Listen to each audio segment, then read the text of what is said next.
will say, what? Josh McDaniels was supposed to be introduced as the Colts head coach yesterday. Instead, Chirs Ballard, the Colts GM, stepped up to the microphone. Take a listen. So I live in a black and white world, Bob. Either you're in or you're out. I didn't want the explanation. Either you're in or you're out. It's not either you're in or out. 100% in or out. The rivalry is back on. Hell. So Colts fit. What? I didn't. Oh, the rivalry? Patriots hasn't really been much of a rivalry. It's like Roadrunner versus the Coyote type of rivalry the last decade or so. I don't know. I mean, I get it. There's some hatred. There's some bad blood, but that's been pretty one-sided. Yeah, I wouldn't consider a rivalry. If you called the police on me, the police arrested me, I get penalized for you calling them on me. And not rivalry.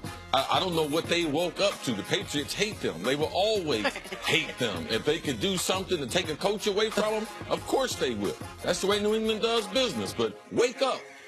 Wake up, man. Like, wake up, man. I mean, it's been a long time since Peyton Manning and Tom Brady were going back and forth, man. Since Peyton's left, the Patriots have owned the Colts more than they've owned any team in football. It's not fair to say this is going to spill out onto the game the first time, the next time these two teams play? No, they do play this year. They hadn't played in the last couple of years. They do play again this year. Brace yourself. It's going to be crazy. And by the way, I already know Andrew Luck, the press conference, said there's a rivalry. Well, we have a ton of respect for them. It's a great organization. If Andrew Luck is even at that press. He's not going to embrace the rivalry. The GM is, but I don't know that their players are. All right, well, Ballard wasn't the only one upset with this. Former Colts coach Tony Dungy wasn't a fan of McDaniels' decision either, tweeting that having assistant coaches leave jobs to go with you, then leave them out to dry, that's indefensible. So, CC, did McDaniels ruin his future with basically every other team in the league other than New England with this latest situation? No, some other owner would hire him. Yeah? They would call him up. Yeah, there ain't a whole bunch of integrity in being an NFL owner. This is about integrity in your word. Like, they'll be like, oh, yeah, I've had plenty of business deals. I said I was going to do something and didn't do anything. Yeah, absolutely. His career's not ruined. Let's not get carried away. Like, if somebody wants a coach, I guarantee you next year, if they're looking to go, they're going to be calling New England. They're going to forget about all this stuff. Because, I mean, we've seen coaches do other things that were worse than this, and they still were candidates. But I am with Tony Dungy. And the reason why is because I've been with Tony Dungy.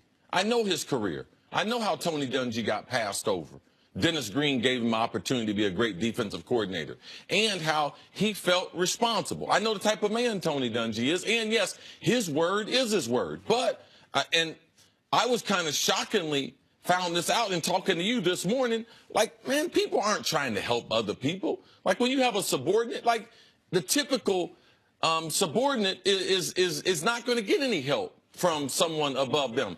I didn't know that until Nick and I started talking, because my nature has been to help people. And I also believe when you're really, really talented and you're in an elite class, being a coach or an athlete, like, you don't have to worry about it. You keep doing your job, you keep improving, no one's going to ever take your job. You can't ever be replaced. If you provide a skill that someone can't do, what are you ever worried about? I was always just worried about getting better. I was never worried about anyone taking my spot, even though that is a reality for every job that you have. But you also have an intense level of concern about the people with whom you work and the people that matter to them.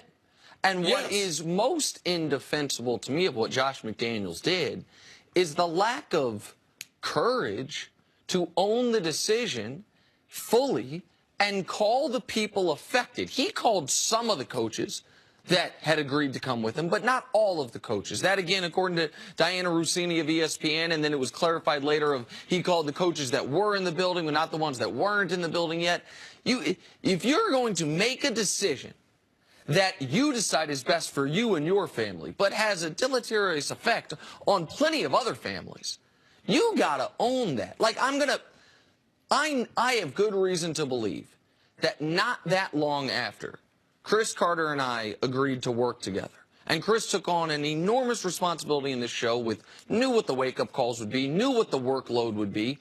Chris had a probably equally lucrative opportunity with a lot less responsibility, maybe in the moment a slightly higher profile, and there was no question. Right. Chris knew what it would have meant to me and my career and my family. Chris knew the commitment he had made to Eric Shanks and the people who trusted him. And even if it would have been, man, it's a lot less work days, a lot easier lifestyle, money's about the same. And so that is just a question of who you are. Like, who are you as a person, and are you going to keep your word to people, or is, to quote, to kind of misappropriate a quote from Chris Rock, his word is as good as his options. Like that, my word's as good as long as what I'm agreeing to I think is the best thing. But as soon as it becomes not the best thing, then it's different. Does it affect his ability to get hired by other teams? Certainly some of them. Maybe not all of them. Maybe there's some other owners like, man, I'd have done the same thing. Like, whatever. But I think there are a lot of teams that are like, I didn't trust this guy beforehand. Now I definitely don't trust this guy. If you were in that camp, it does not help his resume. But people see what they want to see. Everyone has they have an alternate reality that, forget reality. So they create one. So people would not want to criticize Josh for making this decision. Well, what about all the lives that he affected in a negative way? Forget about he's got a job. Forget about that. But all the other people that were dependent on him, because he had to recruit them. He had to tell them things for them to go home and tell their significant other and to tell their children. So for me, the word part about it, when he gave them his word, that was as good as signing the contract. Now, the NFL needs to do something that when you have these assistant coaches and they're waiting, do they win and do they lose, and you can't ink them to a deal, you're sitting there holding, if they decide to leave you, you don't have anything. I think that's something that the NFL should look at, because it does not make them look good when the Colts stop their search for a coach. And then now they have to restart that whole process. They're at a huge disadvantage approaching the combine in 2 weeks. And approaching free agency. They're at a huge disadvantage. I agree fully with what Tony Dungy said. I personally think it's indefensible. All you have at this point is your word at the last couple of days after the Super Bowl.